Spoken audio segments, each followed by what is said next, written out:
सास बहू की जादुई पायल। बहू रानी, अरे ओ बहू रानी, कहाँ हो?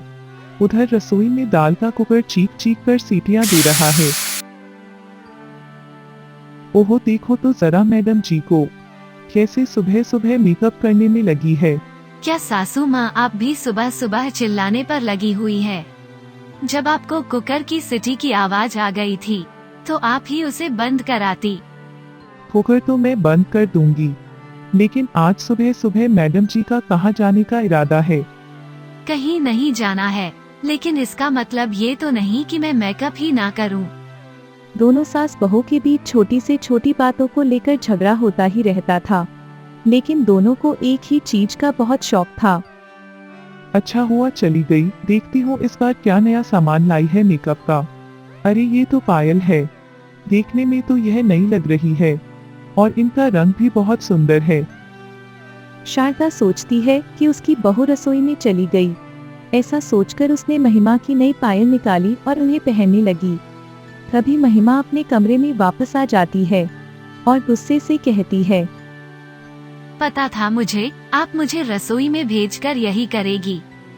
अरे नहीं नहीं बहू रानी, तुम जैसा सोच रही हो वैसा बिल्कुल नहीं है। मैंने तो कुछ भी नहीं किया, तुमने यहाँ सारा सामान जहाँ तहाँ फैला रखा था, मैं तो बस इसे समेट रही थी। जब आप ये सारा सामान समेट रही थी तो आपके पैरों में ये पायल क्या कर रही है? सच्चाई तो ये है कि आप मेरा सजने संवरने का सामान इस्तेमाल करती हैं। सच बोलिएगा सासू माँ। हाँ, ये बात तो सच है कि मैं तेरा सजने संवरने का सामान ही इस्तेमाल करती हूँ, लेकिन बहू रानी तू मेरे बेटे की तनख्वाह से कितना महंगा महंगा सामान लाती है। अगर मैं भी ऐसा ही करने लगी तो बस हमारा तो हो गया बेड़ा पार। मैं कहाँ ज्यादा पैसे खर्च करती हूँ।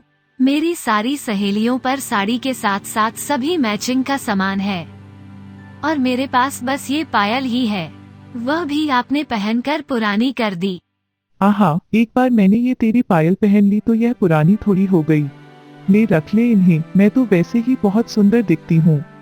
ऐसा कहकर शारदा वहाँ से चली जाती है और महिमा पायलों को हाथ में लेकर कहती है, अरे सासू माँ बिल्कुल सही कह रही है, ये पायल तो नई की नई है और इन्हें मेरे पास 1 महीना हो गया है, लेकिन अभी तक ये एकदम नई दिखाई दे रही हैं। और तो इन्हें सासू माँ ने भी इस्तेमाल किया है। कहीं ये कोई जादुई पायल तो नहीं?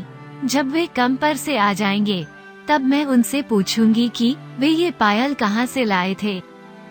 इतने में ही शाम हो जाती है और महिमा का पति राघव अपने काम पर से वापस आ जाता है।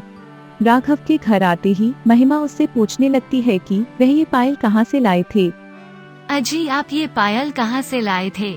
मैं इन्हें 1 महीने से पहन रही हूँ, लेकिन ये है कि पुरानी होने का नाम ही नहीं लेती। ये तुम कैसी बातें कर रही हो महिमा? मैं अभी काम करके आया हूँ और तुम हो कि ये फालतू की बातें करने लगी।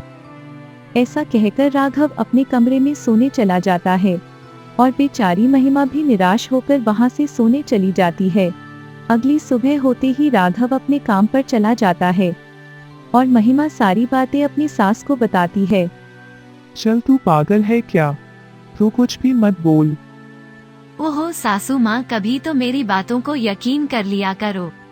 अच्छा आप एक काम कीजिए, मैं आपको ये पायल 1 महीने तक पहनने को देती हूँ, फिर मैं आपको बताऊंगी कि ये पायल कैसे नई की नई ही रहती है। फिर महिमा बेपायल अपनी सास को दे देती है और 1 महीने के बाद महिमा अपनी सास से पायल लेने जाती है तो वह पायल अभी भी नई की नई और चमकदार थी। महिमा की सास ये सब देखकर आश्चर्य में रह जाती है और महिमा से कहती है, अरे बहू रानी, ये तो सच में कमाल की चीज है। ऐसे तो ये पायल कभी पुरानी ही नहीं होगी और हम दोनों इन्हीं पायलों का इस्तेमाल हमेशा कर सकते हैं। आज से ये पायल हमेशा मेरे पास ही रहेगी। नहीं नहीं सासू माँ, मैं ये पायल किसी को नहीं देने वाली। आपको जब भी जरूरत हो आप मुझसे मांग लेना। हे भगवान, कितने लालची बहू है मेरी। ये पायल कभी पुरानी नहीं होगी तो फिर भी तू इतना क्या सोच रही है? सोच तो मैं ये रही हूँ कि इन पायलों का और फायदा कैसे हो सके। तेरे कहने का क्या मतलब है बहू?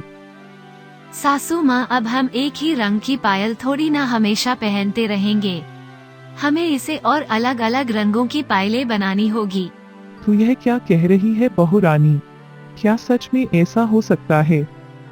इतना कहकर महिमा अलग अलग कई सारे रंगों वाली पायलें लाती है और उनसे वो जादुई पायल छुआ देती है, जिससे उनके पास कई सारी अलग अलग रंगों वाली जादुई पायलें हो जाती है। अरे वाह बहू, अब हमारे पास सभी रंगों की पायलें हैं।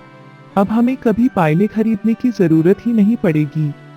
दोनों सास बहू रोज एक से एक पायल पहनती हैं। एक दिन जब महिमा सोकर उठती है तो वह देखती है कि उसके पैरों पर मोटे मोटे फफोले पड़ जाते हैं।